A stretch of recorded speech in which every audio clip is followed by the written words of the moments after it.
So it's been a couple days since we checked in, and yesterday we determined that, no, not yesterday, the day before yesterday, after after I was injured coming down out of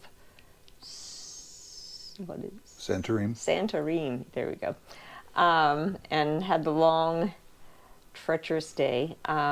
We decided it was best that I rest my knee for a day. So the lady at the country hotel we were at arranged a taxi and found another place for us to stay in. What was the next one? Villanova. Oh, yeah, Villanova de Barquina. And so I got there in the pouring rain while Ron was out on the trail. And I checked in and then was going out to lunch, and he showed up. Just perfect timing. I was standing at the door when he called. It was like, hey, where are you?